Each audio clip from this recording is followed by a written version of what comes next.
I'm completely hopeless at it. I was a really bad actor at school, and I've never been able to master the art of mimicry.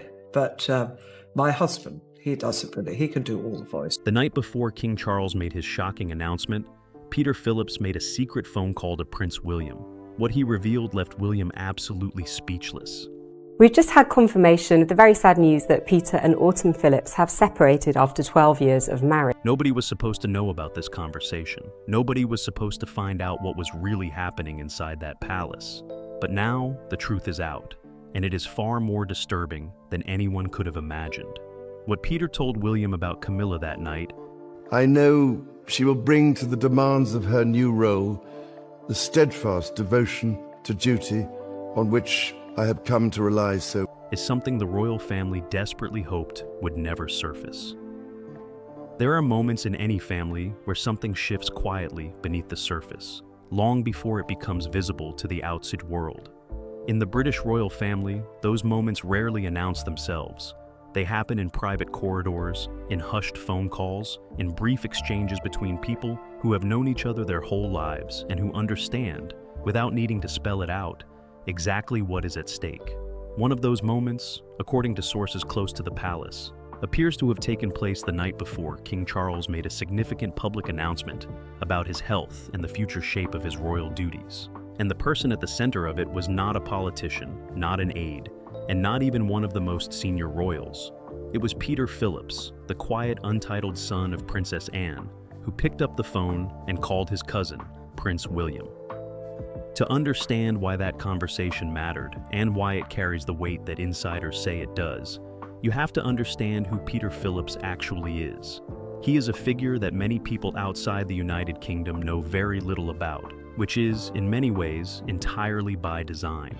He was born in 1977 as the first grandchild of Queen Elizabeth II, and his parents, Princess Anne and Captain Mark Phillips, made a deliberate and well-documented decision not to accept any titles for him. He grew up without the formal burden of royal designation, attending school and university like any other young man from a well-connected family, eventually building a career in sports management. He has worked, earned his own income, and largely stayed out of the headlines. When he does appear at royal events, he is the man standing slightly to the side, watching, listening, making no attempt to perform for the cameras. That upbringing, shaped heavily by his mother's famous practicality and no-nonsense approach to life, gave Peter something genuinely rare within that family circle. It gave him perspective. He sees the institution from close enough to understand its inner workings, but he is not so entangled in its machinery that his judgment becomes clouded by ambition or self-interest. He has no throne to protect, no title to defend, no public image that requires careful management at every turn. What he does have is a deep and long-standing closeness to Prince William, a relationship that royal correspondents and those who know them personally have described over the years as something closer to that of brothers than cousins. Peter himself has spoken publicly about this bond, describing William and their cousins as having formed what he called quite a gang when they were younger, one that caused a fair amount of chaos along the way. In more recent years, as the pressures on William have intensified, Peter has been one of the few voices around him that carries the particular authority of someone who has known him since childhood, but who exists outside the formal hierarchy. In 2024, when Princess Catherine was going through cancer treatment and the full weight of what the Wales family was facing became publicly known, it was Peter who stepped forward to speak to the press about his admiration for both William and Catherine. He told reporters that Catherine was remarkable and that the two of them made a fantastic team. It was a quiet, genuine endorsement from someone with no political motive to offer one. But the night before Charles's announcement, the conversation between Peter and William was not, by any account, a simple check-in between cousins. Those with knowledge of the mood inside the palace at that time described the atmosphere as one of simmering unease. King Charles had been pressing forward with his public duties despite his ongoing cancer treatment, and William had become increasingly vocal in private about his concern for his father's health. According to sources cited by Radar Online and others covering the royal family at the time, William had been urging Charles to ease back and genuinely rest, only to find those conversations repeatedly running into resistance. And that resistance, according to insiders, had a name: Queen Camilla had been, by multiple accounts, an advocate for Charles continuing to fulfill his public engagements. Her position, as reported by those close to the situation, was that the appearances were necessary, that stepping back too visibly would invite scrutiny the family could not afford, and that the image of a functioning, active monarchy was itself a form of protection. There is a logic to that argument, and it is not without merit. But from William's perspective, it looked different. An insider who spoke to reporters during this period described William as feeling almost at war with his stepmother over the issue, and said he found it difficult to forgive what he saw as her encouragement of his father to push beyond what was safe. A state banquet held for the Nigerian president became a particular flashpoint, with William reportedly convinced his father should not have attended at all, while Camilla maintained it was the right call. This is not a new kind of tension between William and Camilla. The history between them is long and complicated, and has been picked apart by royal biographers, journalists, and insiders for more than 2 decades. William was 17 when he first met Camilla properly at his father's Clarence House home, and by the account of those who were close to the situation, neither party found the encounter easy. As the years went on and Charles's relationship with Camilla became more serious, William's feelings reportedly grew more conflicted rather than less. Prince Harry, in his memoir, described both brothers begging their father not to go ahead with the marriage. And while William has never confirmed those words publicly, Harry's account has never been denied either. The phrase reportedly used by both brothers to describe their stepmother when they were teenagers, that she was a wicked stepmother figure, a villain in the story they understood themselves to be living through, says something about the emotional landscape they were navigating as young men trying to reconcile their loyalty to their father with their grief over their mother. Things did, by most accounts, soften over time. Royal experts have pointed to William coming to appreciate what Camilla does for his father on a human level, recognizing that she brings a warmth and steadiness to Charles that has a genuine effect on his well-being. A family friend quoted by Us Weekly described William as having warmed up to Camilla and said the two share what could now be described as a familial relationship, for all its complications. But warmer is not the same as fully trusting, and in the weeks and months leading up to Charles's announcement, the old fault lines had reopened under the pressure of illness, duty, and competing visions of what protecting the king actually meant. It was into this atmosphere that Peter Phillips made his call. He is, as one source described him, someone who keeps good relationships with all the Windsors, and whose discreet but approachable nature puts him in an unusual position. He sees things that others miss because he is not always the one being watched. He moves through the same spaces, attends the same events, sits in the same rooms, and because the cameras are rarely trained on him, he observes more than he is observed. And what he had seen, and what he apparently felt compelled to share with William before that announcement came, was something William needed to hear, not as a prince processing information, but as a son, a husband, and a man standing on the edge of a future that was moving toward him faster than anyone had publicly acknowledged. What exactly Peter said that night is not something that has been laid out in any official record, because of course it would not be. These are not people who document their private conversations for public consumption, but the shape of what was exchanged, pieced together through the accounts of those close to the household, points to something more than a routine family call. It points to a warning delivered quietly by the one person in that family with enough distance from the center to see it clearly, and enough closeness to William to believe it was worth the risk of saying it out loud. Peter Phillips has spent most of his adult life being the royal family member that people forget to look at. That is not a criticism. It is, if anything, one of the most useful things about him. In a family where every gesture is analyzed, every expression photographed, and every word parsed for hidden meaning, Peter occupies a rare kind of space. He is close enough to the very center of the institution to understand how it actually functions, but far enough from the direct line of succession that he does not carry the same weight of expectation that trails behind William wherever he goes. He is the son of Princess Anne, the most hardworking and arguably most respected member of the modern royal family, and he inherited from her a quality that is genuinely difficult to manufacture in that environment. He is straightforward. He says what he means when he thinks it needs saying, and he does not dress it up in the kind of careful, diplomatic language that royal life usually demands. That directness is part of what made the conversation he had with William that night carry the particular force that those with knowledge of it say it did. Peter was not relaying gossip. He was not passing on the kind of speculative whisper that circulates endlessly in the corridors around any major institution. What he had seen firsthand, through his own eyes and through the perspective of his mother, Princess Anne, who has spent decades watching the mechanics of the monarchy from a position that combines deep institutional loyalty with clear-eyed realism.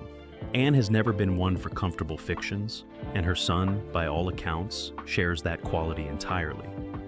What Peter had observed, and what he felt compelled to bring to William before the announcement changed the public landscape of the conversation, centered on Camilla and the way she had been operating in the period surrounding Charles's illness. The picture that emerges from the accounts of those inside the palace during this time is not a simple one. Camilla is not, by any reasonable assessment, a straightforwardly villainous figure. She has worked genuinely hard to reshape a public image that was, for many years, deeply unfavorable. She stood beside Charles through decades of scrutiny, waited longer than almost anyone expected, and when the crown finally came, she stepped into the role of queen with a composure and a degree of public warmth that won over a significant portion of the British public. She has championed causes around domestic abuse and literacy that carry real weight, and those who work closely with her tend to speak of her with respect and even affection. But Camilla is also, according to sources who have been consistent on this point across multiple publications and over many years, someone who is acutely aware of the value of the position she holds and deeply reluctant to see that position diminish. A source quoted by Us Weekly put it plainly, saying that Camilla loves her responsibilities and that she had always wanted to be queen, so she does not want to let it go quickly. That instinct is perhaps understandable in a person who spent so much of her life in the shadows, waiting for a legitimacy that the public was slow to grant her. But in the context of a king dealing with a serious illness and a family watching that illness with growing anxiety, that instinct had begun to pull in a direction that was creating friction with the heir to the throne. What Peter had seen was the way Camilla's encouragement of Charles to maintain an active public schedule was landing on the people around them. From one angle, it looked like devotion, and to some extent it genuinely was. Those who know Camilla personally have said repeatedly that she and Charles are genuinely happy together, that she lightens him, makes him laugh, brings a human warmth to a man who can sometimes seem stiff and remote in formal settings. William himself has apparently come to appreciate this. Royal experts who have spoken about the relationship between William and his stepmother have noted that Charles's illness actually brought this closer in some ways, because William could see up close how much Camilla cared for his father on a personal level. But caring for someone personally and making the right decisions for their long-term health are not always the same thing, and that is where the tension has taken root. The state banquet held in honor of the Nigerian president had become something of a symbol of the disagreement. William's view, as reported by multiple outlets covering the story, was that his father was simply not well enough to attend an event of that scale, and that the priority ought to be rest and recovery rather than the maintenance of appearances. Camilla saw it differently. Her position, according to those familiar with the internal dynamic, was that stepping back from major engagements would invite the kind of public and media scrutiny that could itself become damaging, that the monarchy's stability depended in part on its visible continuity, and that Charles being seen to carry on was a form of reassurance that the institution needed to project. There is, it has to be said, a case to be made for that position. The monarchy's relationship with the public is built largely on presence and visibility, and any prolonged absence raises questions that, once raised, are not always easy to put back in the bottle. But Peter, watching this dynamic play out from his particular vantage point, had come to a different reading of what was actually driving it. What he brought to William was not an accusation, and it is important to be clear about that. He was not sitting across from his cousin and telling him that Camilla was deliberately endangering Charles. What he was doing was something more subtle and, in its way, more unsettling. He was describing the gap between the official reasoning and the underlying reality as he understood it. The underlying reality, as Peter appears to have seen it and communicated it, connects to something that royal observers have noted for years. Camilla's position as queen is contingent, in a way that is rarely stated out loud, but that everyone within that world understands, on Charles remaining king. When Charles eventually steps back, or the throne passes to William, the shape of Camilla's role changes significantly. Royal expert Christopher Anderson has said publicly that when William becomes king, Camilla's role within the monarchy will likely be re-evaluated, and that while she will probably continue to appear at some royal engagements, she will no longer hold the same central position she currently occupies. William is not close to Camilla's children from her first marriage. He removed Camilla's sister, Annabel Elliot, from her long-standing role as interior designer for the Duchy of Cornwall shortly after it came under his stewardship, a move that insiders interpreted as a clear signal about how he intended to manage the boundaries between the Wales household and the wider Parker Bowles family. All of this sits in the background of what Peter was communicating. He was asking William to look not just at what Camilla was saying, but at the structure of incentives that surrounded those decisions. A queen who encourages a king to stay active and visible is a queen who remains central and relevant. A queen who steps back and allows her husband to rest is a queen who begins, however gradually, to edge toward the margins of a story in which the next chapter belongs to William and Catherine. Peter was not telling William anything he did not, on some level, already know. But there is a difference between sensing something privately and having it named clearly by someone you trust. Someone with no stake in the outcome beyond the well-being of the people involved. What made Peter's perspective particularly significant was also the position of his mother throughout all of this. Princess Anne has long been regarded as the most clear-eyed and institutionally serious member of the senior royal family. She is not given to political maneuvering in the conventional sense, but she is fiercely protective of what she regards as the correct order of things. The proper functioning of the monarchy as a living institution with obligations that extend far beyond the personal preferences of any individual within it. Anne had watched Camilla's increasing influence over Charles with the kind of careful attention that she brings to everything, and her assessment of the situation, filtered through Peter, added a layer of weight to what was being communicated that William could not easily set aside. Peter was not calling as a troublemaker. He was not attempting to drive a wedge or to act out of any private resentment toward Camilla. By all accounts, he has maintained a respectful and functional relationship with his uncle's wife, and he has never been publicly associated with any faction within the family. That neutrality was itself the point.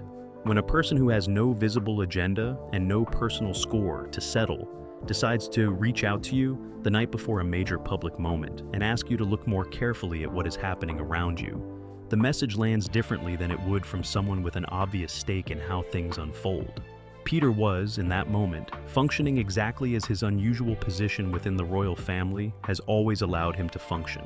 He was the one person close enough to see it and removed enough to say it. There is a particular kind of knowledge that sits differently from ordinary information. It is the kind you have carried for so long that it no longer feels like something you learned. It feels like something you simply are. For Prince William, the complicated truth of his relationship with Camilla is exactly that kind of knowledge. It did not arrive in a single moment of revelation. It built slowly, over years, through experiences that shaped him at an age when people are still working out who they are and what they believe about the world. By the time Peter called him that night, William did not need to be told that things were complicated between him and his stepmother. What he needed, and what Peter gave him, was something harder to come by.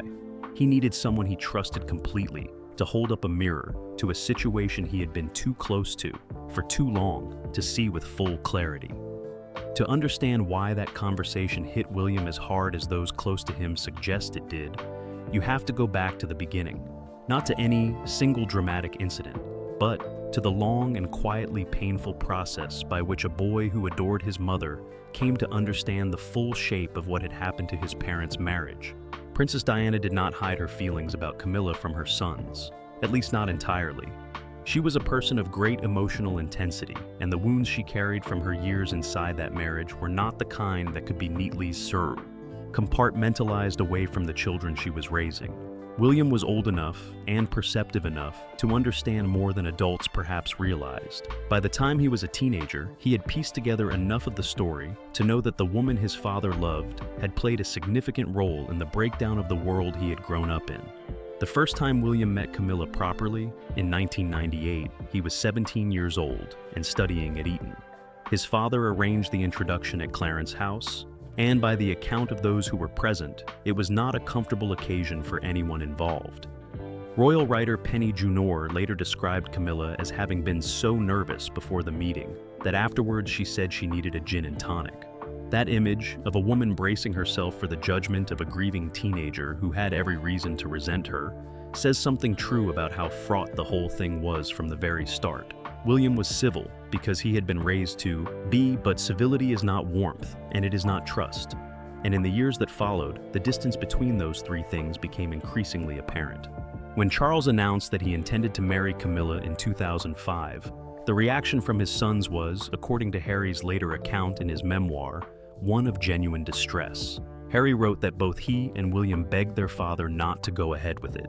He described William as having been suspicious of the woman his father had been calling the other woman for a long time, and said that this suspicion both confused and tormented his older brother. They went to the wedding, and they stood there, and they performed the required public version of acceptance.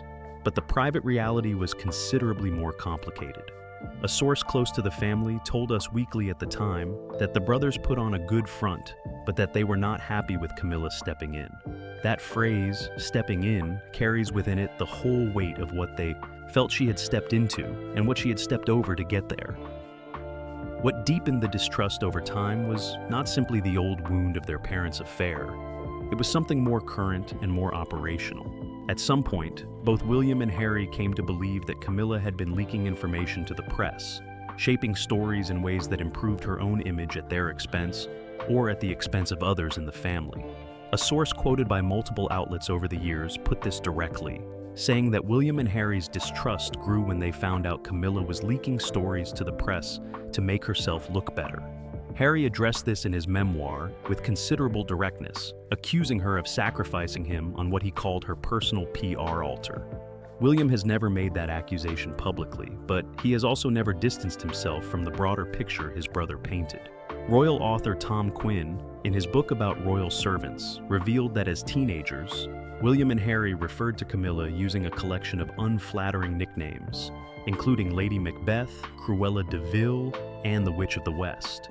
Those are not the nicknames of boys who are merely indifferent to someone. Those are the nicknames of young people who have formed a strong and specific view about a person's character and ambitions. The fact that William later moderated his outward behavior toward her, that he learned to coexist and in some respects to appreciate her, does not erase what those early years looked like from the inside. The softening that did eventually come was real, and it would be unfair to dismiss it.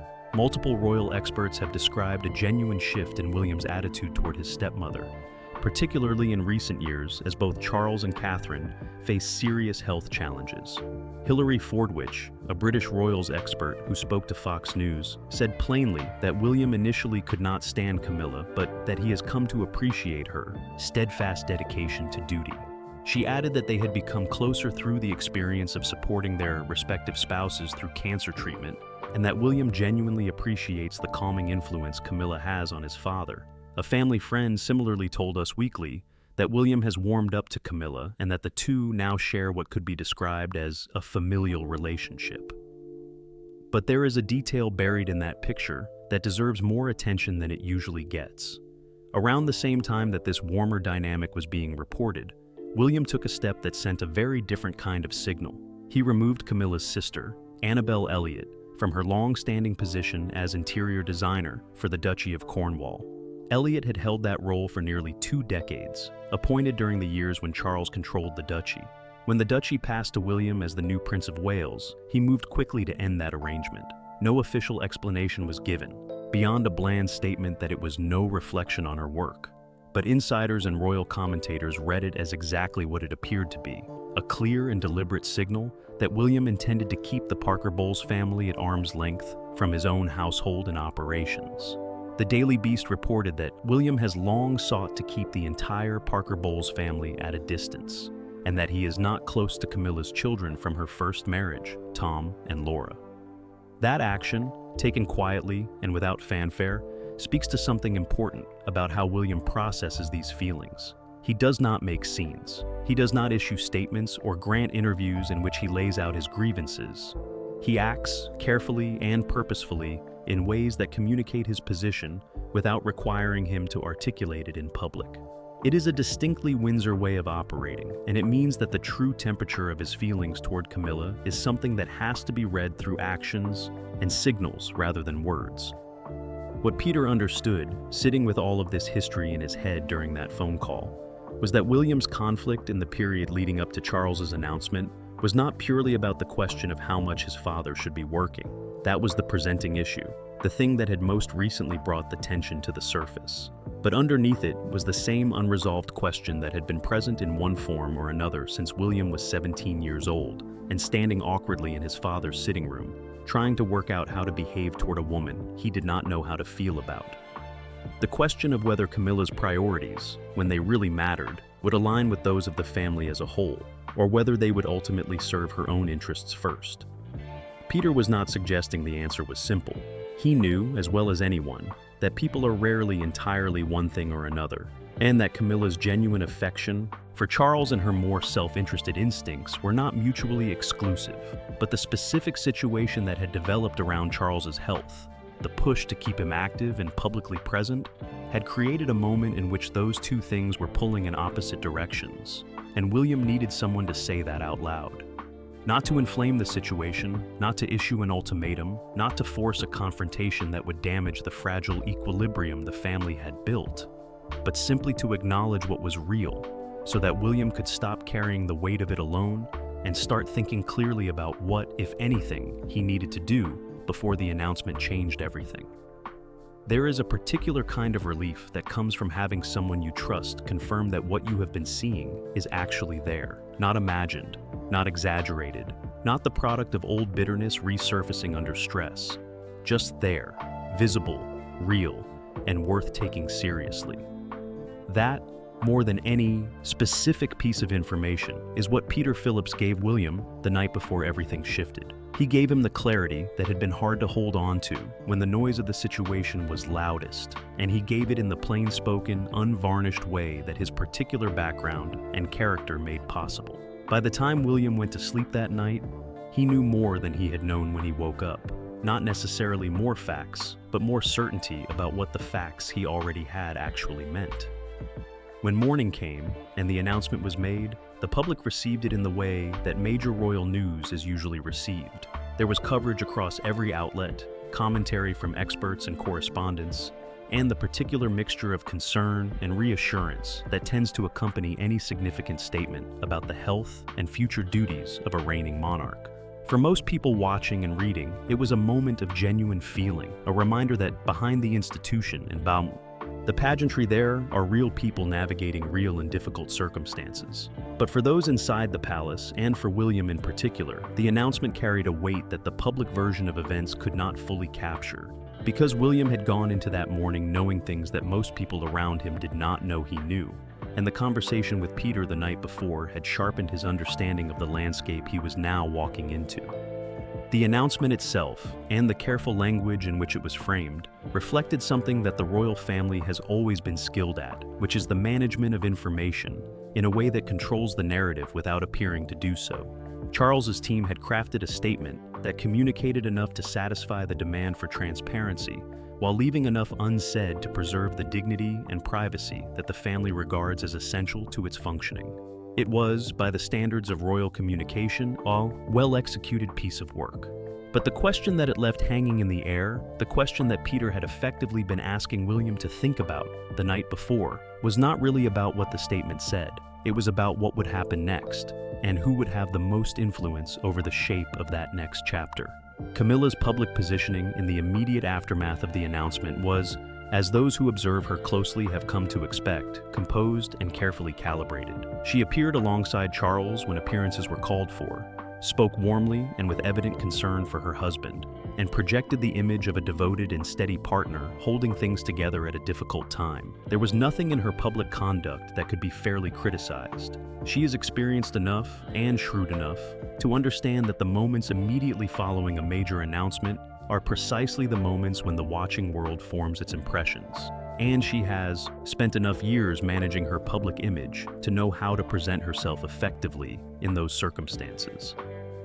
But what Camilla was doing in the background during this period, according to those with knowledge of the internal workings of the household, was something rather different from simply supporting her husband through a difficult moment. She was, by multiple accounts, actively working to maintain and consolidate the administrative and social connections that give her position its practical weight.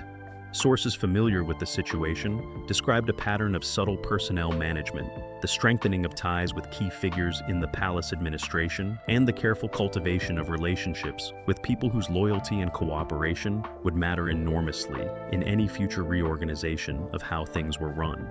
None of this was dramatic. None of it was the kind of thing that makes headlines or gives journalists something concrete to point to. It was the quiet, incremental work of someone who understands that influence in an institution like the monarchy is built and maintained through 1,000 small decisions rather than any single grand gesture. This is the dimension of the situation that Peter had been trying to help William see clearly. Not the surface level, where Camilla was performing her role with evident competence, but the layer beneath it, where the decisions being made about Charles's schedule, his visibility, his workload, and his public presence were also decisions about the timeline of transition. Every month that Charles remained active and centrally visible was a month in which the current order of things continued. Every appearance at a state banquet or a public engagement was a reaffirmation of an arrangement in which Camilla stood at the very center of the monarchy's public face. And every time William raised concerns about his father's health and was met with resistance, the message, delivered without anyone needing to say it, explicitly, was that the pace of any future transition was not his to determine. William's response to the announcement, and to the days that followed it, was measured in the way that those who know him have come to recognize as characteristic. He does not explode. He does not make his feelings known in ways that create immediate drama or give commentators easy material to work with. He absorbs, assesses, and acts through the kinds of quiet institutional moves that his position allows him to make without drawing undue attention. The removal of Annabel Elliot from the Duchy of Cornwall payroll, which had happened sometime before this particular moment, had already demonstrated his willingness to use the practical tools available to him when he felt that boundaries were not being respected. Those around him understood that this was not a man who would be passive in the face of circumstances he found troubling. What the announcement and its aftermath forced William to confront more directly than before was the question of timescale. Royal experts who have spoken publicly about the dynamics of succession have noted consistently that William is acutely aware of the institutional responsibilities that come with being next in line, and that his approach to those responsibilities is shaped by a sense of urgency that is not always shared by those around him. Helena Chard, a British broadcaster who has spoken extensively about the relationship between William and his father, described the two men as regularly being at loggerheads, with different leadership styles and different views on how decisions ought to be made. William, she said, thinks things through carefully and acts quickly, while Charles is more emotional and finds it harder to reach conclusions. Camilla, Chard noted, is not above making sure that William is aware when she feels he has overstepped in his relationship with his father. That dynamic, the triangle between a son who is ready to take on more, a father who is not yet ready to let go, and a wife who has every reason to keep the current arrangement in place for as long as possible, is the real story underneath the announcement. And it is the story that Peter, with his particular vantage point and his particular honesty, had helped William to see in its full dimensions the night before. The announcement had not resolved that triangle. If anything, it had made it more visible and more pressing, because it had put the question of Charles's future capacity into the public domain in a way that could not simply be managed back into silence. For Camilla, the days after the announcement represented a moment of genuine vulnerability, even if that vulnerability was not visible to the outside world.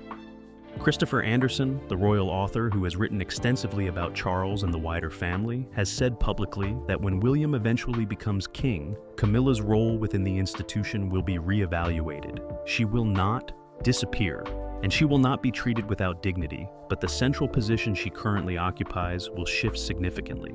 The deference, the access, the administrative weight that comes with being the sitting queen will not transfer with her when the crown passes. William's relationship with her children is distant.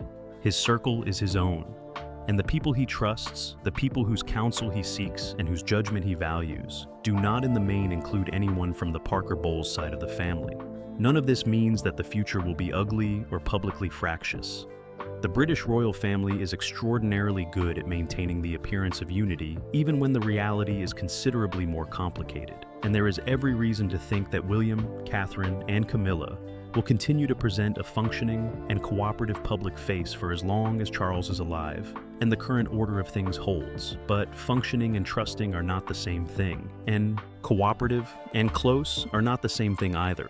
And the people who know these individuals and have watched this story develop over many years understand that distinction very clearly.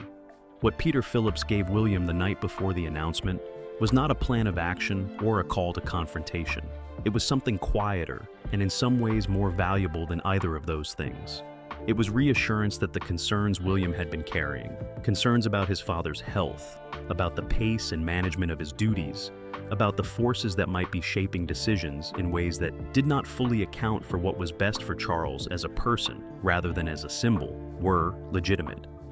That they were grounded in something real. That the instincts William had developed over years of watching and learning and navigating the most complex family dynamic in public life were not leading him astray. The story of what happens next in the British monarchy is still being written, and it will be written slowly in the particular way that institution has always moved, through gradual shifts and quiet realignments rather than sudden breaks. But the night before Charles's announcement, in a phone call between two cousins who have known each other their whole lives, a small but significant piece of that story was spoken aloud for perhaps the first time, and the question it leaves behind, the one that those who care about this family and this institution find themselves returning to, is not whether Peter was right to say what he said. It is whether what he said will ultimately change anything, or whether the forces at work inside that palace are simply too deeply established for one honest conversation, however necessary, to redirect. What do you think? Share your thoughts in the comments below, and if you found this story worth your time, please like, share, and subscribe for more.